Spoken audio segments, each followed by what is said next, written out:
Hey guys, welcome to my channel. My name is Ruben from Camilla, the 68 Cougar. If you're new to this channel, please make sure you subscribe if you like the content. And if you like today's episodes as well as the previous episodes, please make sure to like that button to help this channel grow with you guys. So going back to my 1968 Cougar, in today's episode, what we're going over is the installation, or at least vast majority of the installation for the Heidts independent rear suspension. If you go to their website, the kit is actually made for 64.5 through 70 Mustangs. There isn't a specific model for the Mercury Cougar, so keep that in mind if you're looking to retrofit this suspension into a 1968 Cougar. If you don't know, the Cougars have a longer wheelbase than the Mustangs, so there's a little bit of tweaks that you need to make. If I were you, I would reach out to Heidts Suspension and let them know what you're thinking of doing, so that way they can give you the best recommendation on how to alter the suspension. So if you go back to my last videos, I laid down most of the parts and I went in an overview over the Heidts suspension that I'm retrofitting into the 1968 Cougar. Please check out that video. I go over what's included, vastly the majority of the kit, and then I also go over the color scheme that I ended up going with in the rear suspension. So again, in this video, we'll walk through the installation of the independent rear suspension. Also, stay tuned. I'm going to give you guys some tips as well. The instructions aren't the best. They're pretty thorough, but there's some gaps that are left to be filled there, so I want to make sure that I address those for you guys as you guys are installing the suspension or even thinking about installing the suspension in the near future. So stay tuned, let's go ahead and get started. So here's a rear shot of the center section. This is a 9-inch center section from Heidts that was specifically made for the suspension. And in this part 2 as well, there's 390 gears here that are true track for the differential part. Talk about the trunk section in the manual. So this kit is specific to a 64 to 70 Mustang. If you're putting this in a Cougar, skip this steps or the series of steps altogether. Because we have a longer wheelbase, we don't have to actually cut any circular holes in the trunk space area, so that relieves you having to do that step.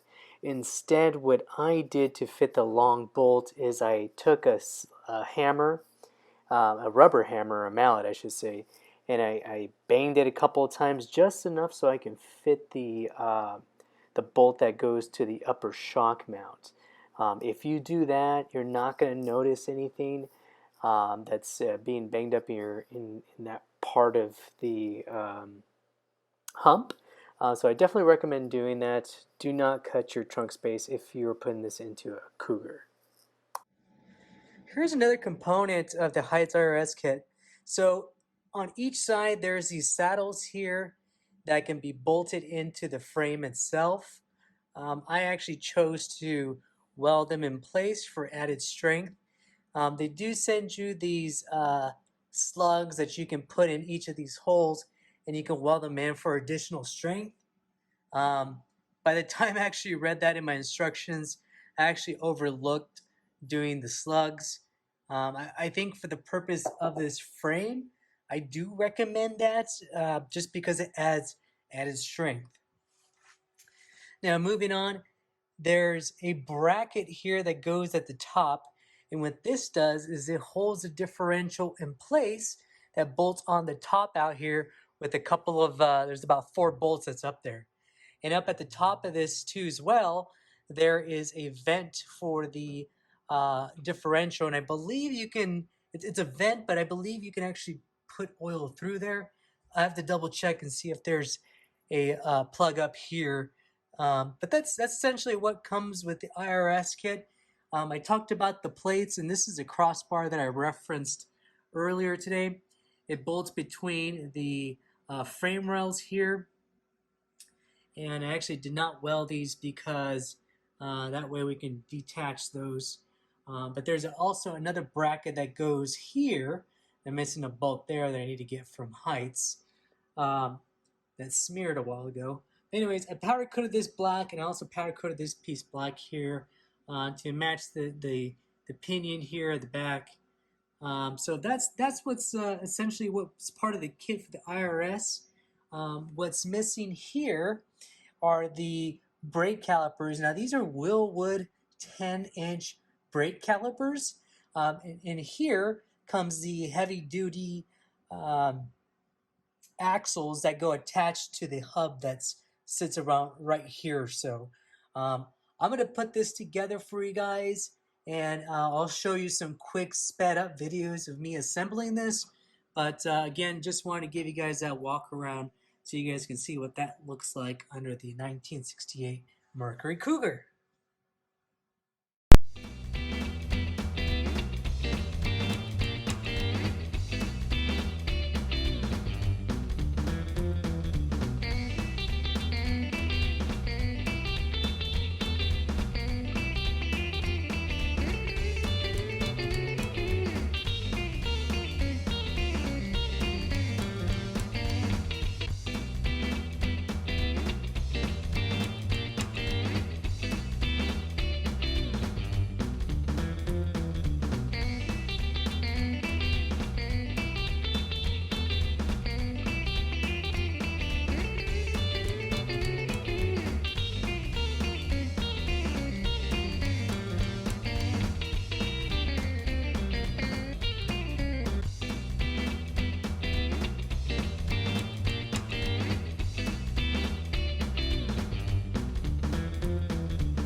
Okay, so I went ahead and installed this the hub on the passenger side suspension.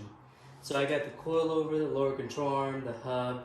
This still needs to be torqued. I couldn't torque it because the differential isn't hooked up to anything, so it just keeps free spin on 100 foot-pounds of torque. I torqued everything else except for this top J-arm, I would call it, I guess. In the back part, because it says it needs to be, well, actually all these bolts need to be torqued down after alignment. So I mean, I hand tightened these here just to keep them in place. The next goal, you know, later down the road is to just get the wheels back on and put her back on all fours. So, and I'll show you guys what this whole thing looks like from the side here a little later. But what's next here is there's a link here that connects the lower control arm to the subframe connector at the front. So there's an attachment there. If you guys remember that long bar I was talking about, that's the one that goes attached there. So it connects the whole suspension to the back over to the subframe connector. But what do you guys think? It took me a while, a little bit. It's kind of difficult to get these bolts in. So there's the differential where the disc brake goes on, and then you got to feed the bolts from the axle through two holes, right? So it's the disc brake hole, and then you got to find the backing piece of it that screws, that bolts into that. So that was a little difficult, but you know, I got it in there as you just saw, so we're good to go. So we'll move on to the next part over here to hook up this back part.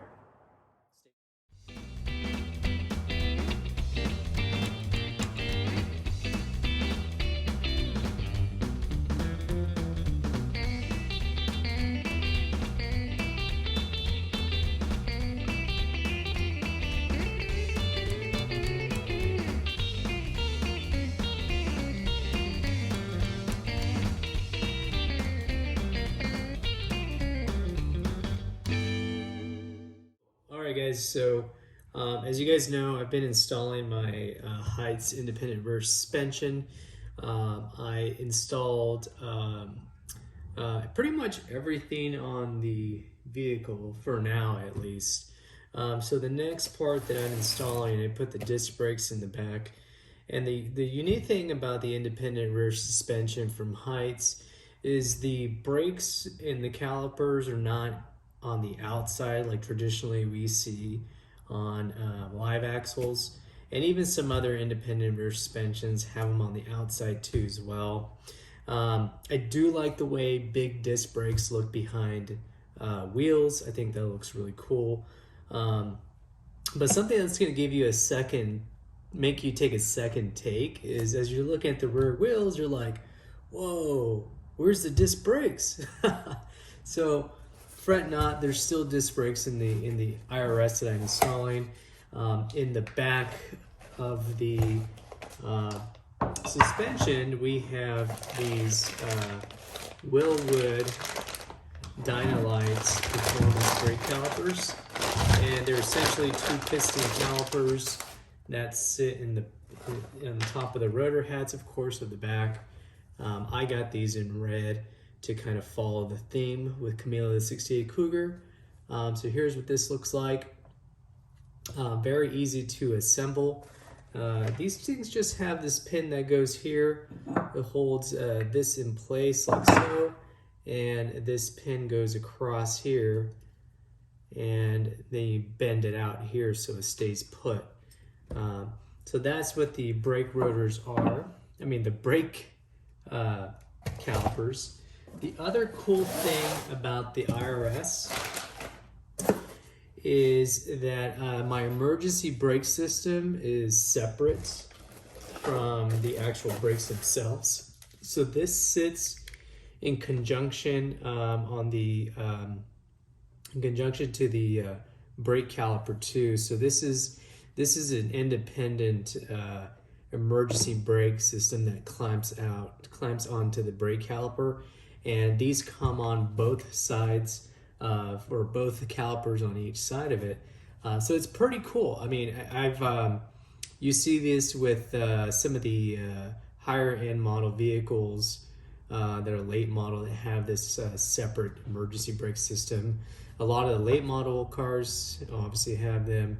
I used to watch Formula Drift a lot, and I always thought it was really cool that they had a separate emergency brake on there. So when I bought my IRS a while ago, I opted to get these added to as well, just to give it that extra cool look as you look underneath the car. So I'll be installing these next. I'm starting on the passenger side, and I'll show you guys a quick vid about that, okay?